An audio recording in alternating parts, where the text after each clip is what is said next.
को मिले हज़ार लेकिन बीवी ना मिले, आगे तो आप समझ ही गए होंगे। तो भाई ये कहा जाता है कि जो जो औरतें होती है वो पैसे वाले के पीछे भागती है और उन्हें पैसा ही पसंद है, लेकिन यहाँ पे तो पूरा उल्टा ही हो रहा है। Hi, welcome back to Sinful Reactions. मैं यहाँ पे बात कर रही हूँ रिपलिंग फाउंडर प्रसन्ना शंकर और दिव्या शशिधर के मैटर के बारे में। तो ये मैटर तो आप लोगों को पता ही होगा, लेकिन फिर भी मैं थोड़ा सा ब्रीफ दे देती हूँ। Prasanna Sankaran Narayanan Indian origin entrepreneur है जिन्होंने रिपलिंग को फाउंड किया था।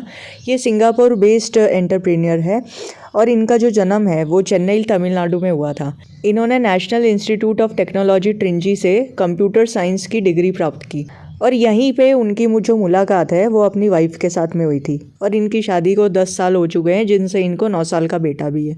अब प्रसन्ना को ये पता चलता है कि जो इनकी वाइफ है दिव्या, उसका अफेयर चल रहा है, एक्स्ट्रा मैरिटल अफेयर, एक अनूप नाम के व्यक्ति से। तो इनको इनके अफेयर के बारे में कैसे पता चलता है? जो अनूप की जो वाइफ होती है उसको भी अपने पति के बारे में पता चलता है कि उसका एक्स्ट्रा मैरिटल अफेयर चल रहा है दिव्या के साथ।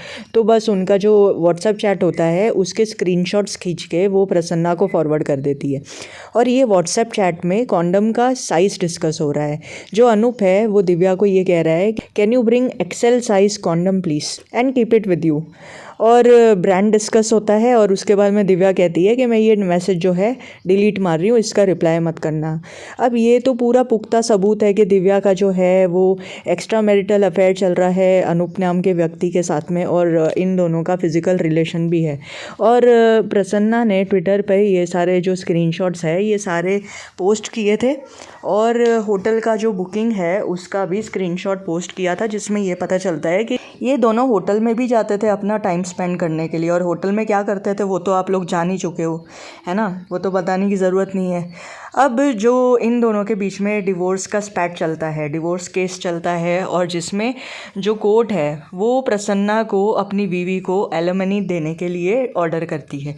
एलिमनी का जो अमाउंट होता है वो 9 करोड़ होता है और मंथली बेसिस पे एज अ मेंटेनेंस 4.3 लाख्स देने ऑर्डर करती है। लेकिन मेरे हिसाब से अगर आप पूछो ना तो ऐसी बीवियों को तो एक फूटी कौड़ी भी नहीं देनी चाहिए जो बाहर जाके मुंह मारती है। चाहे बीवी हो या हस्बैंड हो, अगर कोई भी बाहर जाके मुंह मार रहा है तो उल्टा जो प्रताड़ित इंसान है, चाहे वो बीवी है और इस केस में तो प्रसन्ना है, तो मेरे हिसाब से प्रसन्ना को अपनी बीवी से एलिमनी डिमांड करनी चाहिए थी। अगर धोखेधड़ी के बेसिस पे एलिमनी ग्रांट की जाती है तो प्रसन्ना को उल्टा एलिमनी दिव्या से डिमांड करनी चाहिए थी। तो होता ये है कि जो 9 करोड़ की एलिमनी है और मंथली बेसिस पे 4.3 लाख्स मेंटेनेंस जो डिक्लेयर होता है फ़ैसले में, तो इस फ़ैसले से दिव्या बिल्कुल भी खुश नहीं होती है। तो वो क्या करती है, यूएस और सिंगापुर कोर्ट में वो प्रसन्ना के अगेंस्ट में बहुत सारे केसेस फाइल करती है, जैसे कि डोमेस्टिक वायलेंस और रेप और चाइल्ड किडनैपिंग का भी केस लगा देती है, जिससे प्रसन्ना के ऊपर प्रेशर बिल्डअप हो और वो एलिमनी की जो अमाउंट है 9 करोड़ उसको बढ़ा करके अपनी नेट वर्थ का 50% उसको ऑफर कर दे। लेकिन जो यूएस और सिंगापुर कोर्ट होती है वो प्रसन्ना को इनोसेंट डिक्लेयर कर देती है और प्रसन्ना भी ट्विटर पे यूएस कोर्ट का प्रूफ लगा देता है कि यूएस कोर्ट और सिंगापुर कोर्ट का क्या फ़ैसला था। और जो इनका बेटा है 9 साल का, वो अपने पिता के साथ में कितना ज़्यादा सेफ है इसका पूरा सबूत जो है प्रसन्ना अपने ट्विटर पे एक वीडियो के तौर पे डाल देते हैं। With my dad, I'm safe and I'm happy. What have you been doing? What have you been up to? I was watching YouTube. Okay. Yeah. तो ये वीडियो देख के ऐसा ही लगता है कि जो 9 साल का बेटा है वो कितना ज़्यादा खुश है अपने फादर के साथ में, और कहीं से भी ऐसा नहीं लग रहा कि फादर का अपने बेटे के साथ में कुछ अलग कुछ एब्यूजिव रिलेशन है या वो परेशान है। अब दिव्या के पास में लास्ट ऑप्शन क्या बचता है, इंडिया की कोर्ट्स का।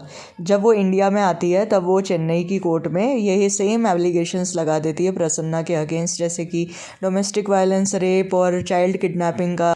और जो चेन्नई पुलिस होती है वो भी दिव्या को बहुत ज़्यादा सपोर्ट करती है और चेन्नई पुलिस के साथ में मिलके दिव्या अपने हस्बैंड यानी कि प्रसन्ना के अगेंस्ट में एक प्रेस कॉन्फ्रेंस करती है प्रसन्ना का जो कैरेक्टर है उसको ख़राब करने का ट्राई करती है।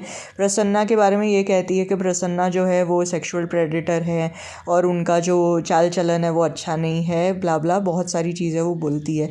और जो चेन्नई पुलिस होती है वो प्रसन्ना से 25 लाख ब्राइब डिमांड करती है ये केस को सुलझाने के लिए।